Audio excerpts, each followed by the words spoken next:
नमस्कार साथियों। आज मैं पुनः आप सबके समक्ष प्रस्तुत हुआ हूँ नागरिक शास्त्र के तीसरे प्रैक्टिस सेट के साथ। चलिए शुरुआत करते हैं। पहला प्रश्न है, भारतीय संविधान का कौन सा संशोधन पंचायती राज व्यवस्था को संवैधानिक दर्जा प्रदान करता है? क्या 71वां संविधान संशोधन है, या 72वां है, या 73वां है, या 75वां है? तो भारतीय संविधान संशोधन का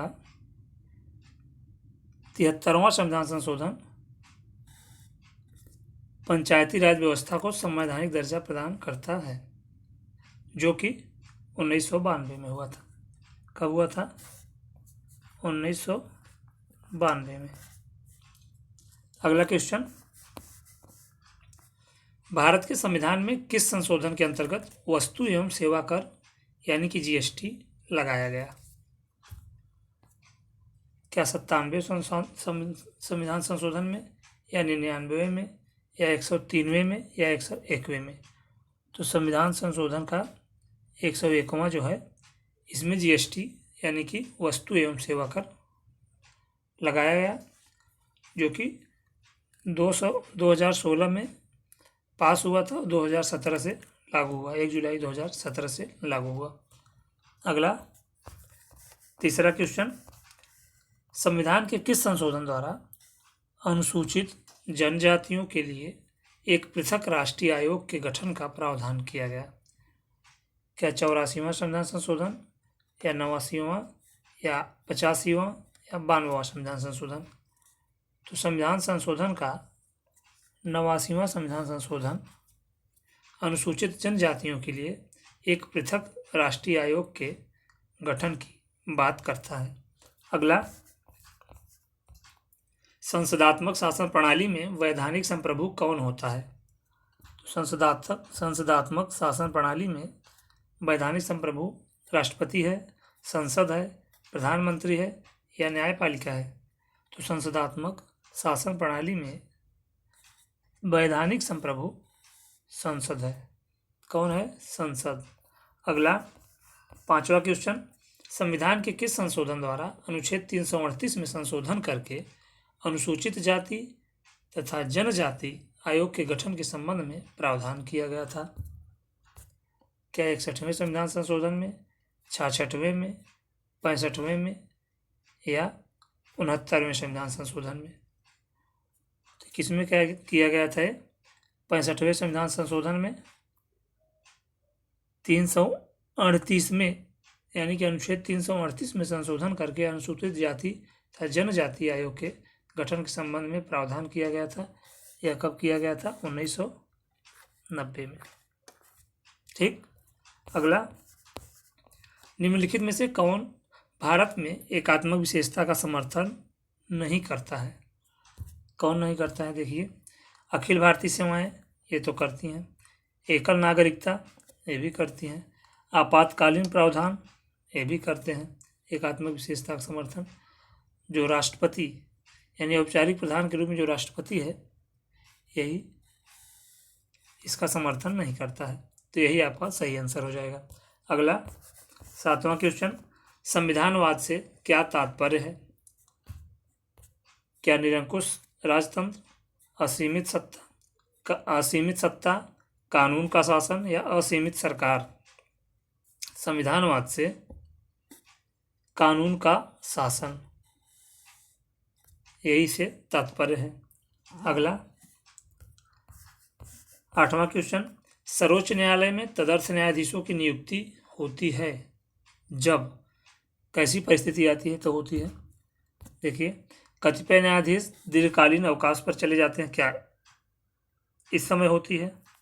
स्थायी नियुक्ति के लिए कोई उपबंध नहीं होता है, क्या ये सही है? न्यायालय के समक्ष लंबित वादों में असाधारण वृद्धि के कारण होता है, क्या ऐसे समय में होता है?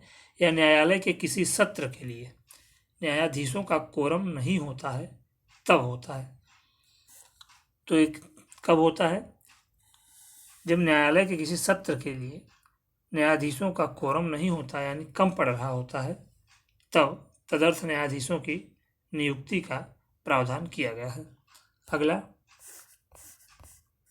किस देश में उच्च सदन अथवा द्वितीय सदन विश्व का सर्वाधिक शक्तिशाली सदन माना जाता है? किसका माना जाता है? क्या अमेरिका का, भारत का, इंग्लैंड का या भूटान का? तो अमेरिका का जो उच्च सदन है तथा जो द्वितीय सदन है ये सर्वाधिक शक्तिशाली माना जाता है। अगला 10वां क्वेश्चन, राज्य कानून का शिशु एवं जनक दोनों है। यह उक्ति किसकी है?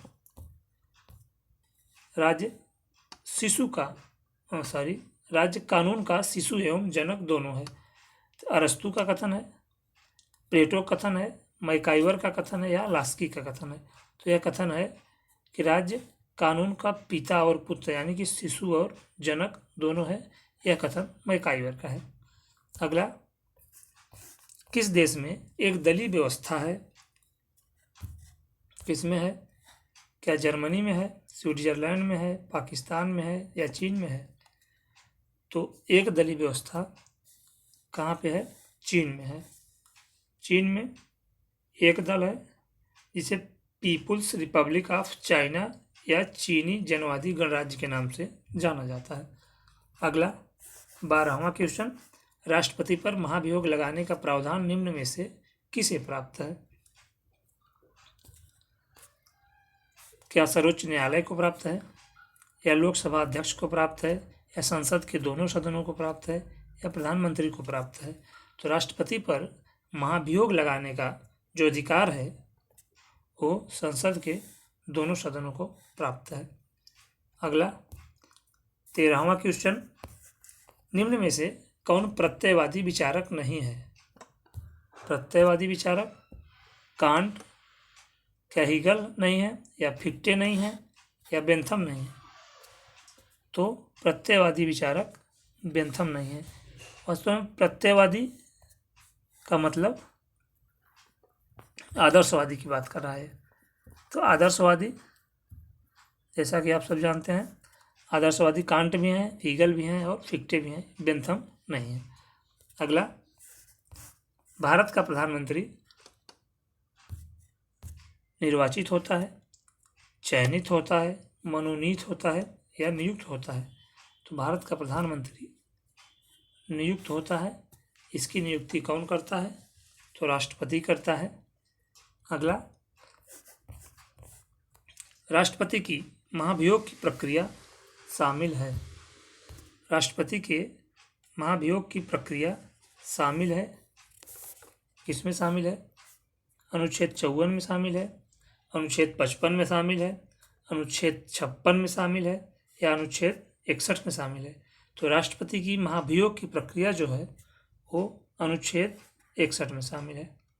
अगला 16वां क्वेश्चन, राजनीति शब्द की उत्पत्ति पोलिस से हुई है। यह किस भाषा का शब्द है? क्या यह ग्रीक भाषा का शब्द है? क्या यह अंग्रेजी भाषा का शब्द है? क्या यह फ्रांसीसी भाषा का शब्द है या यह लैटिन भाषा का शब्द है? तो जो पोलिस शब्द है यह लैटिन भाषा का शब्द है। ठीक। अगला 17वां क्वेश्चन, राज्यसभा में विभागों से संबंधित स्थायी समितियों की संख्या कितनी है? तो राज्यसभा में विभागों से संबंधित स्थायी समितियों की संख्या क्या 16 है, 10 है, 8 है या 6 है? तो कितना है? 8। अगला 18वां क्वेश्चन, कांग्रेस ने अपने पूर्ण स्वराज के उद्देश्य को किस वर्ष में निर्धारित किया था? तो कांग्रेस ने अपने पूर्ण स्वराज के लक्ष्य को 1929 के लाहौर अधिवेशन में निर्धारित किया था। अगला 19वां प्रश्न, भारतीय संविधान की प्रस्तावना में समाजवादी तथा धर्मनिरपेक्ष शब्द किस संविधान संशोधन द्वारा जोड़े गए हैं? तो भारतीय संविधान की प्रस्तावना में समाजवादी, धर्मनिरपेक्ष शब्द क्या 24वें में जोड़े गए या 25वें संशोधन में या 42वें संविधान संशोधन में या फिर 44वें संविधान संशोधन में जोड़े गए? तो ये किस में जोड़े गए? 42वें संविधान संशोधन 1900 76 में जोड़े गए। अगला 20वां क्वेश्चन, निम्न में से कौन गांधी की राजनीति के मॉडल का लक्षण नहीं है? पूछ रहा है कि गांधी जी के राजनीति के मॉडल का लक्षण कौन सा नहीं है। क्या नीति आचार नहीं है? नहीं पूछा है, ध्यान देंगे। क्या धर्म नहीं है? क्या मानवता नहीं है? या सत्ता नहीं है? तो गांधी जी के राजनीति का मॉडल सत्ता नहीं था, बाकी ये तीनों था, क्योंकि गांधी जी भी राज्य के विरोधी थे। अगला, इसीलिए गांधी जी को दार्शनिक अराजकतावादी कहा जाता है। 21वां क्वेश्चन, अध्यक्षात्मक शासन व्यवस्था के अंतर्गत कार्यपालिका के सदस्य क्या है? विधायिका के दोनों सदनों से लिए जाते हैं, लोकप्रिय सदन से लिए जाते हैं, किसी भी सदन के सदस्य नहीं होते हैं, या मंत्री बनने के पश्चात विधायिका के सदस्य बन जाते हैं। क्या पूछ रहा है कि अध्यक्षात्मक शासन व्यवस्था में कार्यपालिका के सदस्य, जैसे अपने यहाँ संसदात्मक शासन व्यवस्था है, तो उसमें कार्यपालिका के सदस्य यानी कि मंत्रिपरिषद का जो गठन होता है उसी संसद के सदस्यों के द्वारा ही होता है, उन्हीं से लेकर मंत्रिपरिषद का गठन होता है। लेकिन जो अध्यक्षात्मक शासन प्रणाली है, जैसे कि अमेरिका में, तो वहाँ पर जब राष्ट्रपति बनता है तो राष्ट्रपति अपनी स्वेच्छा से मंत्री नियुक्त करता है, उस संसद के सदस्य नहीं होते हैं। इसमें कौन सा होगा? किसी भी सदन के सदस्य नहीं होते हैं। इसमें सही हो जाएगा आपका सी नंबर 21वें का। अगला, निम्न में से 22वां क्वेश्चन है, निम्न में से कौन सा संविधान का अनुच्छेद जो व्यवहार में भी लागू नहीं हुआ है? निम्न में से कौन सा संविधान का अनुच्छेद जो व्यवहार में अभी लागू नहीं हुआ है? कौन सा लागू नहीं हुआ है? अनुच्छेद 60, ये तो राष्ट्रपति का शपथ है। अनुच्छेद 360, अनुच्छेद 352, अनुच्छेद 356। तो अनुच्छेद 352 जो राष्ट्रीय आपातकाल है, ये 3 बार लागू हो चुका है। कब कब लागू हुआ देख लेते हैं। देखिए, 3 बार। एक बार 1962 में चीन के साथ युद्ध के समय राष्ट्रीय आपातकाल लागू हुआ। दूसरी बार 1971 में पाकिस्तान के साथ जब बांग्लादेश का जन्म हुआ। ठीक। तीसरी बार कब लागू हुआ? 1975 में आंतरिक अशांति कारण, जो इमरजेंसी के नाम से जाना जाता है, 1977 तक चला। 3 बार राष्ट्रीय आपातकाल लागू किया गया है, यानी कि 352 का प्रयोग 3 बार किया गया है अभी तक। 356 का प्रयोग अनगिनत बार किया गया है। सबसे पहले 356 का प्रयोग पंजाब राज्य में किया गया था 51-52 में, 1951-52 किया। इसमें से प्रश्न कभी कभी पूछता है कि 356 का प्रयोग यानी कि राष्ट्रपति शासन सर्वाधिक यानी सबसे अधिक बार किस राज्य में लगाया गया है? अगर इस प्रकार आता है सबसे अधिक बार किस राज्य में लगाया गया है, तो 10 बार उत्तर प्रदेश में लगाया गया है, जो कि सबसे अधिक बार है। लेकिन सबसे ज़्यादा दिनों तक, अगर दिनों के हिसाब से लिया जाए, तो सबसे ज़्यादा दिनों तक पंजाब राज्य में लगा है,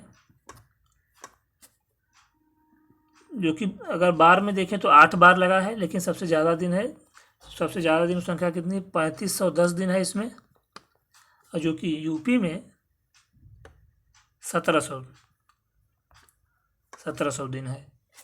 तो अगर दिन के हिसाब से पूछेगा तो पंजाब राज्य में ज़्यादा दिन था, और बार के हिसाब से पूछेगा तो 10 बार यूपी में था, जो कि 1700 दिन था। ठीक। अगला, हाँ, मेन प्रश्न क्या था उसको भूल रहे हैं। 360 अनुच्छेद 360 है जो कभी व्यवहार में लागू नहीं हुआ है। ठीक, जिसे वित्तीय आपातकाल कहते हैं। अगला 23वां क्वेश्चन, विश्व का प्रथम ओम्बुड्समैन कहाँ स्थापित किया गया? तो विश्व का सर्वप्रथम ओम्बुड्समैन स्वीडन में स्थापित किया गया। कहाँ? स्वीडन में। अगला, भारत में सर्वप्रथम किसने लोकपाल शब्द का प्रयोग किया? क्या वीरप्पा मोइली, मोरारजी देसाई, एल.एम. सिंघवी या पॉल एच. एपलेवी? तो भारत में सर्वप्रथम लोक पाल शब्द का प्रयोग पॉल एच. एपलेवी ने किया, जो एक अमेरिकी दार्शनिक थे। ठीक, अगला 25वां क्वेश्चन, विश्व का पहला देश जहां नागरिकों को सूचना का अधिकार दिया गया, कहाँ दिया गया? स्वीडन में दिया गया, फ्रांस में दिया गया, इजराइल में दिया गया या फिर अमेरिका में दिया गया? तो नागरिकों को सूचना का अधिकार सर्वप्रथम अमेरिका में दिया गया। अगला 26वां क्वेश्चन, पेशा एक्ट। पेशा एक्ट किससे संबंधित है? पेशा एक्ट किससे संबंधित है? क्या चुनाव सुधार से, वित्त मंत्रालय से, पंचायती राज से या योजना आयोग से? तो पेशा एक्ट पंचायती राज से संबंधित है। अगला, केंद्रीय सूचना आयोग की स्थापना कब की गई? तो केंद्रीय सूचना आयोग की स्थापना 15 नवंबर 2008 को की गई, 12 अक्टूबर 2005 को की गई, 12 दिसंबर 2006 को की गई या 15 अगस्त 1947 को की गई? तो केंद्रीय सूचना आयोग की स्थापना 12 अक्टूबर 2005 को की गई। अगला क्वेश्चन 28वां क्वेश्चन, न्यायालय के किस वाद में कहा गया कि मौलिक अधिकार तथा नीति निर्देशक तत्व एक दूसरे के पूरक हैं? किसमें कहा गया? केशवानंद भारती वाद में कहा गया, चंपकम दोराई राजन वाद में कहा गया, मिनर्वा मिल वाद में कहा गया या बेरुवाड़ी वाद में कहा गया? तो न्यायालय में मौलिक अधिकार तथा नीति निर्देशक तत्व एक दूसरे के पूरक हैं, यह बात चंपकम दोराई राजन किसमें कहा गया? चंपकम दोराई राजन वर्सेस मद्रास राज्य 1921 में ये बात आई। अगला, राल्स के अनुसार न्याय के लक्षण हैं, क्या है? न्याय समाज का प्रथम सद्गुण है, प्रतिक्रियात्मक न्याय की प्रधानता है, सामाजिक न्याय से सरोकार या उपयुक्त सभी? तो राल्स के अनुसार न्याय के लक्षण उपयुक्त सभी हैं, ये भी है, ये भी है, ये भी है। अगला 30वां क्वेश्चन, निम्न में से कौन सा पद केवल संसदात्मक शासन प्रणाली में ही पाया जाता है? कौन सा पद है?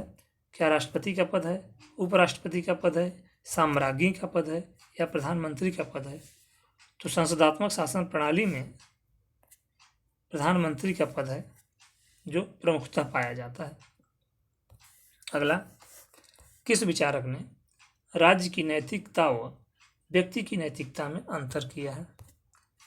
राज्य की नैतिकता व व्यक्ति की नैतिकता में अंतर किया है। कौन किया है? गांधी ने किया है, मनु ने किया है, कौटिल्य ने किया है या फिर जवाहरलाल नेहरू ने किया है? तो राज्य की नैतिकता व व्यक्ति की नैतिकता में अंतर महात्मा गांधी ने किया है। कौन? महात्मा गांधी। अगला क्वेश्चन 32वां क्वेश्चन, संघात्मक संविधान का प्रमुख लक्षण क्या है? एक स्थान से शासन का होना, क्या संघात्मक संविधान का यह लक्षण है? केंद्र सत्ता ही सब कुछ न हो, क्या यह है? केंद्र और राज्य की दोहरी सरकारें, क्या यह है? या एक केंद्रीय शासन हो, क्या यह है? तो संघात्मक संविधान का प्रमुख लक्षण केंद्र व राज्य की दोहरे सरकारें होना, इसका लक्षण यही है मुख्य। अगला, पैन ऑप्टिकन निम्नलिखित में से किसका आदर्श उदाहरण है? जेल का, शिक्षा व्यवस्था का, कानून व्यवस्था का या रसोई व्यवस्था का? तो पैन ऑप्टिकन जेल सुधार का एक आदर्श उदाहरण है। इसका जेल सुधार का। अगला 34वां क्वेश्चन, किस देश में नौकरशाही की शुरुआत लूट प्रथा के रूप में हुई? इंग्लैंड में हुई, अमेरिका में हुई, भारत में हुई या फ्रांस में हुई? तो लूट प्रथा की शुरुआत रूप में नौकरशाही की शुरुआत अमेरिका में हुई। कहाँ पर? अमेरिका में। अगला 35वां क्वेश्चन, यह कथन किसका था कि शक्ति एवं बौद्धिक योग्यता के साथ शासन संचालन की दृष्टि से इतिहास में यदि सरकारों ने महत्व प्राप्त किया है तो ये कुलीन तंत्री सरकारें ही हैं। ऐसा कौन कहता है? क्या यह मोस्का कहते हैं कि मिल्स कहते हैं कि परेटो कहते हैं या फिर लास्की कहते हैं? तो ऐसा कौन कहता है? परेटो। परेटो परेटो ठीक। अगला 36वां क्वेश्चन, वह प्रथम विचारक कौन था जिसने वास्तविक प्रजातंत्र को राजनीति की दुनिया में जीवित सिद्धांत बनाया था? 36वां क्वेश्चन है, क्या वह विचारक मैकियावेली था या ग्रीन था या बेंथम था या फिर रूसो था? तो जिसने वास्तविक प्रजातंत्र को राजनीति की दुनिया में जीवित सिद्धांत बनाया वह विचारक रूसो था। ठीक। 37वां क्वेश्चन, राइट टू रिजेक्ट का प्रयोग किस माध्यम से किया जा सकता है? वीवीपैट, नोटा के माध्यम से, बैलेट पेपर के माध्यम से या ईवीएम के माध्यम से?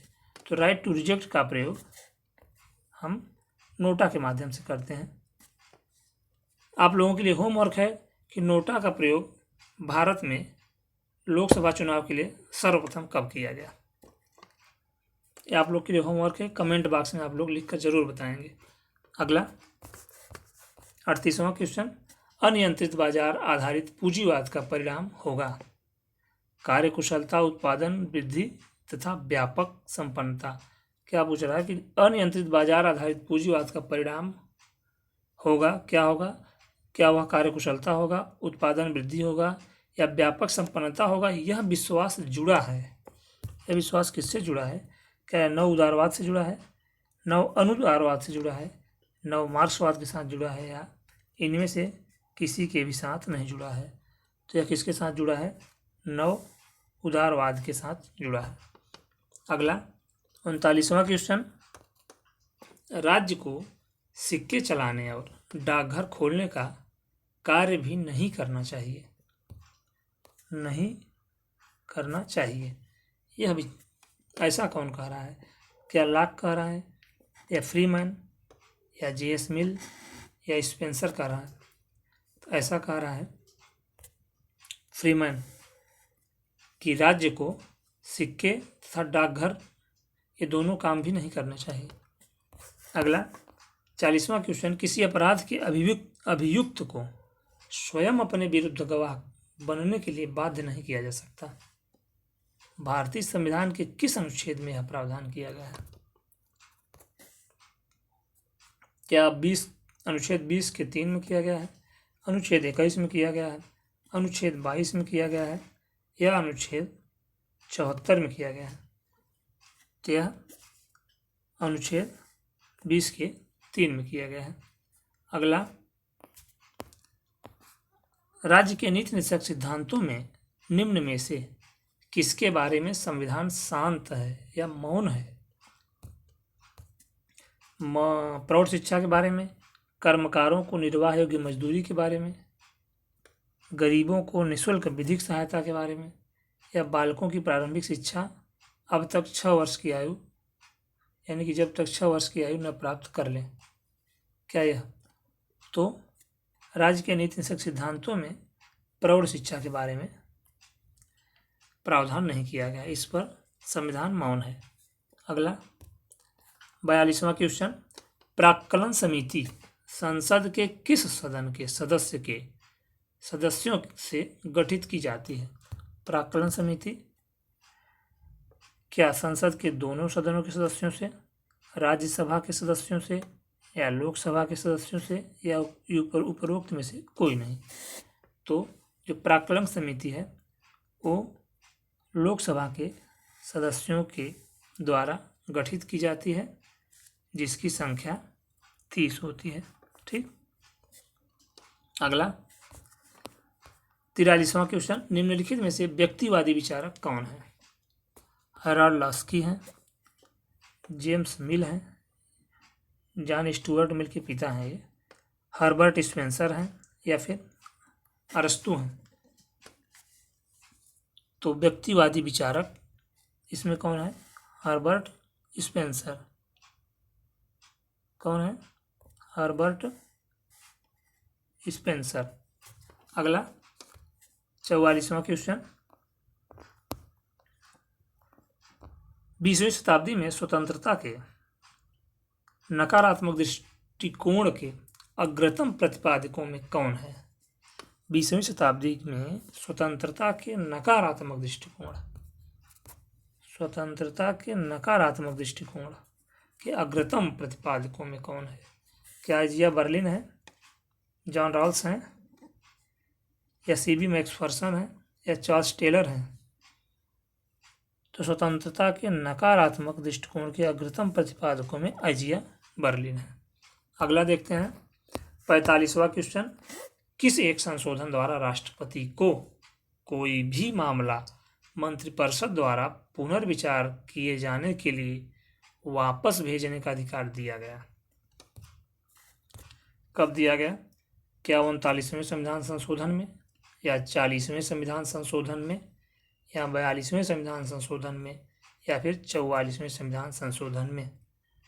तो यह राष्ट्रपति को यह शक्ति 44वें संविधान संशोधन 1978 में दिया गया।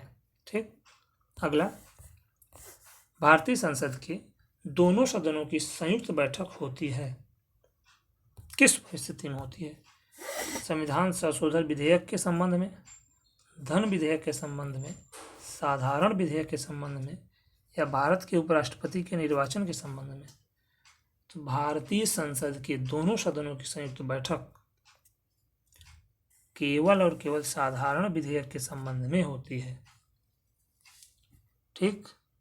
अगला देखेंगे 47वां क्वेश्चन, लोक लेखा समिति में शामिल होते हैं, कौन कौन शामिल होते हैं भाई? एक बड़ा हो गया है। ठीक है, चलिए।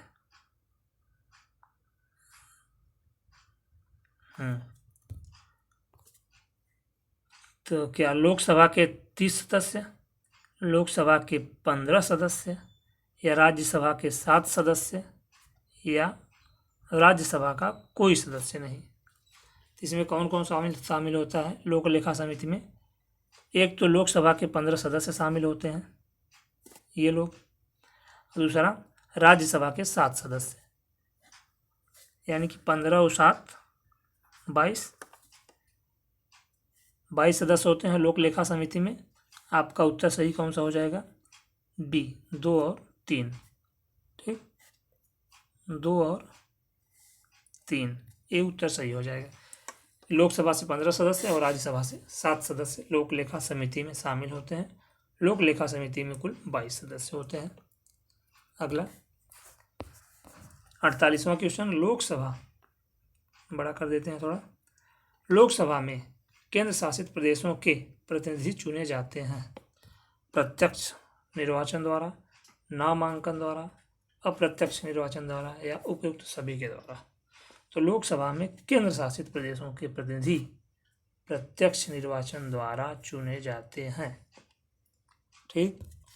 49वां क्वेश्चन क्या कह रहा है कि 42वां संविधान संशोधन अधिनियम किस समिति की रिपोर्ट के आधार पर तैयार किया गया था? ऑप्शन देखेंगे, स्वर्ण सिंह समिति, सरकारिया समिति, एल.एम. सिंघवी समिति, या हुकुम सिंह समिति। तो इसमें जो 42वां संविधान संशोधन अधिनियम है वो स्वर्ण सिंह समिति के सिफारिश पर तैयार किया गया था, या इसकी रिपोर्ट के आधार पर तैयार किया गया था।